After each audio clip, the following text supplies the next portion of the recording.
بسم اللہ الرحمن الرحیم۔ السلام علیکم ورحمۃ اللہ۔ عمران خان کی حکومت کے خلاف جب سازش ہو رہی تھی، عدم اعتماد چل رہی تھی، اس وقت مولانا فضل الرحمان نے یہ بات کہی تھی اور یہ بات پورے پاکستان کے اندر چلی تھی۔ مولانا فضل الرحمان نے عمران خان سے متعلق کہا تھا کہ خزاں کو ہم نے بھیج دیا ہے، خزاں کو ہم نے ختم کر دیا ہے، اور باہر آئے یا نہ آئے یہ ہماری ذمہ داری نہیں ہے، یہ ہمارا کام نہیں ہے، صرف ہم نے خزاں کو بھیجنا تھا۔ اس سے کیا مراد تھی؟ دیکھیں، مولانا فضل الرحمان نے اصل میں یہ کہا تھا کہ ہم نے عمران خان کو ختم کر دیا، عمران خان کا خاتمہ کر دیا، عمران خان کی حکومت کو ہم نے گرا دیا ہے، اور کس کے سپورٹ سے یہ نہیں بتایا، یہ آگے آپ کو بتاتے ہیں کہ کس بندے کی وجہ سے یہ سارا معاملہ سامنے آیا اور مولانا فضل الرحمان کو پھر گالیاں کیوں پڑی۔ مولانا فضل الرحمان نے کہا تھا کہ ہم نے یہ تو عمران خان کو تو بھیج دیا، اب آگے ملک کے حالات بہتر ہوتے ہیں نہیں ہوتے، برباد ہوتے ہیں، خراب ہوتے ہیں، خطرناک ہوتے ہیں، کیا ہوتے ہیں، یہ ہماری ذمہ داری نہیں۔ اور یہی ہوا۔ مولانا فضل الرحمان نے ذمہ داری کس بات کی لی؟ کسی بات کی ذمہ داری نہیں لی۔ عمران خان کو گرا کے آگے ایک خزاں کو ہٹا کے انہوں نے جو بربادی پھیری، اس کے بعد بہار تو کبھی آئی نہیں، اس کے بعد جو بربادی آئی، اس کے بعد جو تباہی آئی، اس کے بعد جو یہاں پر نیست و نابود ہو گیا پاکستان، اور پاکستان کو عوام کو انہوں نے مار دیا، زندہ مار دیا۔ یہ مولانا اب آئے نا، اس کی وضاحت کریں تاکہ قوم کو پتہ چلے، لوگوں کو پتہ چلے کہ عمران خان کے خلاف جو سازش کی وہ مولانا نے کس کے کہنے پہ اور کیوں کی۔ دیکھیں، اب مولانا غفور حیدری جو کہ اس ٹائم جمعیت علماء اسلام فے کے سیکرٹری جنرل ہیں، انہوں نے بڑی اہم ترین باتیں کی۔ انہوں نے کہا کہ ایک دن مولانا فضل الرحمان اور ہم سارے بیٹھے تھے، اس وقت army chief general Qamar Javed Bajwa ایک دم انٹر ہوئے اور انہوں نے آتے ساتھ ہی ماں بہن کی گالیاں دی، ماں بہن کی گالیاں مولانا فضل الرحمان کو دینا شروع کر دی، اور مولانا غفور حیدری نے پھر شٹ اپ کال دی، اور مولانا غفور حیدری نے کہا کہ جنرل صاحب یو شٹ اپ، یہ کلیئرلی کہا، اور اس کے بعد وہاں پر لڑائی ہوتے ہوتے بچی۔ اب معاملہ کیا تھا؟ دیکھیں، مولانا فضل الرحمان نے اصل میں ایک دھرنا کیا تھا عمران خان کے دور میں۔ وہ جو دھرنا ہوا تھا وہ آپ نے اس کو ذہن میں رکھنا ہے۔ وہ جو دھرنا تھا اصل میں وہ کیا تھا اس وقت کی اسٹیبلشمنٹ، یعنی کہ جنرل باجوہ نے وہ سارا دھرنا کروایا تھا عمران خان کے خلاف، ان کو لا کے وہاں پر بٹھا دیا تھا۔ بعد میں پھر مذاکرات ہوئے اور عمران خان کے خلاف وہ سارا جو دھرنا تھا وہ پلان کیا گیا۔ بعد میں جب مذاکرات ہوئے تو اس میں اس چیز کی یقین دہانی، دیکھیں دو تین چیزیں اس دھرنے کے معاملے پہ ہوئی تھی اور اس کے اوپر گارنٹی دی گئی تھی۔ اور گارنٹیاں کیا تھیں یہ اب آپ نے سمجھنا ہے۔ گارنٹی یہ دی گئی مولانا فضل الرحمان کو، ایک یہ کہ ابھی یہ 1-2 مہینے میں ہم نے عمران خان کا تختہ الٹ دینا، پہلی بات۔ دوسری بات، ہم نے عمران خان کی حکومت کو ختم کر کے آگے الیکشن اناؤنس کر دینے ہیں، دوسری گارنٹی۔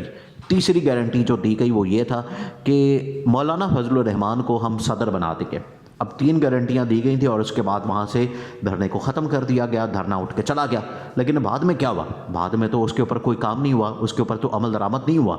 لیکن یہ جو دھرنا تھا اصل میں یہ کمزور کرنے کے لیے عمران خان کی حکومت کو یہ سارا پلان کیا گیا۔ مولانا کو بہت دفعہ استعمال کیا گیا، بہت دفعہ، اور ہمیشہ۔ آج جو مولانا اتنے بڑے پیش مار خان بنتا ہے اور اپنے آپ کو بڑا کوئی انقلابی ظاہر کرتا ہے اور دکھاتا ہے کہ وہ اسلام کا کس طرح سے بات کرتا ہے، اسلام کی بات کرتا ہے، ایسا کچھ بھی نہیں۔ مولانا صرف اپنے مفاد کے لیے، اپنے مفاد کی خاطر، اپنے فائدے کی خاطر، اقتدار کی خاطر، پاور کی خاطر، اور یہ لوگوں کو استعمال کر کے پاور میں آنے کے لیے، صدر بننے کے لیے، وزیر بننے کے لیے اپنے بیٹے کو وزیر بنا دیا۔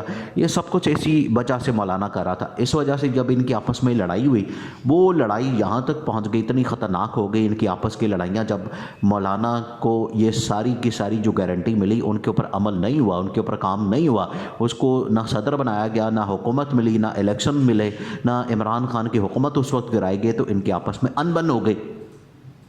مولانا نے جنرل باجوہ سے شکوے شروع کر دیے، جنرل باجوہ نے آ کے پھر ماں بہن کی گالیاں دی اس وقت۔ اب یہ عمران خان، دیکھیں یہ اصل میں تاریخ ہے، یہ اصل میں معاملات وہ ہیں کہ ایک ایک کر کے جو سارے معاملات ہیں وہ اب بے نقاب ہو رہے ہیں۔ عمران خان کے جتنے دشمن ہیں، عمران خان کے جتنے مخالفین ہیں، ایک ایک کر کے سارے بے نقاب ہو رہے ہیں۔ اس کے اندر مولانا فضل الرحمان بے نقاب ہوا، شہباز شریف بے نقاب ہوا۔ شہباز شریف تو اس ٹائم بدترین صورتحال سے دوچار ہے، کیونکہ شہباز شریف کی جو کارکردگی، شہباز شریف کا جو پول ہے وہ کھلا اور اصل حقیقت سامنے آئی کہ شہباز شریف کتنے پانی میں ہے، شہباز شریف کے پاس کیا ہے، شہباز شریف کی اوقات کیا ہے، شہباز شریف کی حیثیت کیا ہے۔ یہ نہ صرف شہباز شریف ایکسپوز ہوا، مولانا فضل الرحمان ایکسپوز ہوا، شہباز شریف کے بعد نواز شریف، آصف زرداری، بلاول اور سارے لوگ ایکسپوز ہوئے عمران خان کے سامنے، اور عمران خان نے ان کو ننگا کر دیا۔ ایسی تو نہیں آفتاب اقبال کہتا ہے کہ یہ جو عمران خان ہے اس کے اوپر تو فحاشی کا بھی مقدمہ ہونا چاہیے۔ کیوں فحاشی کا؟ اس لیے مقدمہ ہونا چاہیے کیونکہ اس نے سب کو ننگا کر دیا۔ تو یہ جو ننگا کیا ہے اس کے اوپر مقدمہ ہونا چاہیے، یہ عمران خان کے اوپر فحاشی کا، کیونکہ اس نے سب کو ننگا کر دیا، سب کو بے نقاب کر دیا، سب کے چہروں سے جو ماسک انہوں نے پہنے ہوئے تھے وہ اتار دیا، اور اصل جو ان کی حقیقت تھی عوام کے سامنے رکھ دی۔ اب عوام پہچان چکی ہے، دیکھیں اب آپ لوگ پہچان چکے ہیں کہ اصل ان کی حقیقت کیا ہے، اصل ان کی حیثیت کیا ہے، اصل ان کی اوقات کیا ہے۔ یہ اب دنیا کے سامنے آ گیا ہے انہوں نے کس طریقے سے۔ اور جب وکی لیکس ہوئی تھی، وکی لیکس میں آپ کو پتہ ہے، وکی لیکس میں آپ کو یاد ہے کہ وکی لیکس میں یہ باقاعدہ مینشن کیا گیا کہ مولانا فضل الرحمان امریکیوں کے تلوے چاٹتا تھا، امریکیوں کے سامنے گڑ گڑاتا تھا اور کہتا تھا کہ میری حکومت بنا دیں پاکستان میں، ہم آپ کے غلام ہیں، ہم آپ کے مفاد کو محفوظ کریں گے، پروٹیکٹ کریں گے، ہم آپ کے مفاد کو لے کے چلیں گے۔ یہ کون کہتا تھا؟ آج جو پاکستان کے اندر سب سے بڑا اینٹی امریکہ، اینٹی اسرائیل اور اس طرح کی اسلام کا پرچار کرنے والا بنتا ہے، امریکہ کو کہتا تھا کہ ہم آپ کے غلام ہیں، ہماری سروس آپ کے لیے حاضر ہے، ہماری خدمت، آپ ہماری خدمت لیں۔ یہ دنیا کے سامنے آ گیا، اور یہ جو معاملہ سامنے آیا ہے اس سے یہ ساری کی ساری جو عمران خان کی جتنی پی ڈی ایم کی پارٹی اس ٹائم مخالفین ہے وہ ساری کی ساری بے نقاب ہو گئیں۔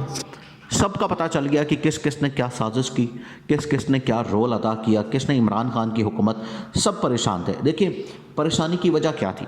عمران خان کے آنے کے بعد ان سب کا دانا پانی بند ہو گیا تھا، ان سب کی لوٹ مار بند ہو گئی تھی، ان سب کی کرپشن بند ہو گئی تھی، ان سب کے ٹھیکے بند ہو گئے تھے، ان سب کی روٹیاں بند ہو گئی تھیں، ان سب کی سرکاری کھاتے بند ہو گئے تھے، سرکاری گاڑیاں، سرکاری رہائشیں، سرکاری پروٹوکول، سرکاری دورے، وہ سارا کچھ بند ہو گئے تھے۔ آج یہ تماشا کرتے ہیں، آپ ان کا تماشا دیکھیں ذرا، آج یہ اس چیز کا تماشا کرتے ہیں کہ جی ہم تنخواہ نہیں لیں گے، ہم تو تنخواہ کے بغیر وزیر مشیر سارے اس ٹائم 85 وزیر ہیں کابینہ کے اندر، تنخواہ نہیں لیں گے۔ تو جو سرکاری گاڑیاں چلتی ہیں وہ پیٹرول کے بغیر چلتی ہیں، وہ پانی پہ چلتی ہیں۔ آپ کے جو سرکاری گھر ہیں، سرکاری رہائشیں ہیں، سرکاری فلیٹس ہیں، سرکاری آپ کے وہاں پر پارلیمنٹ لاجز کے اندر ملے ہوئے ہیں، سرکاری دورے ہیں، سرکاری ٹھیکے ہیں، وہ بھی آپ بند کریں، پھر آپ کو پتہ چلے کہ کس طرح سے یہ وزیر مشیر بنا جاتا ہے۔ وزیر مشیر بن کے وہ آپ سرکاری تنخواہ نہیں لے رہے، جی وہ ہم اس ٹائم ملک کے لیے بڑا درد رکھتے ہیں۔ آپ نے تو ملک کا کباڑہ کیا ہے، آپ نے تو ملک کا برباد کیا ہے، تو حالت یہاں تک پہنچی ہے۔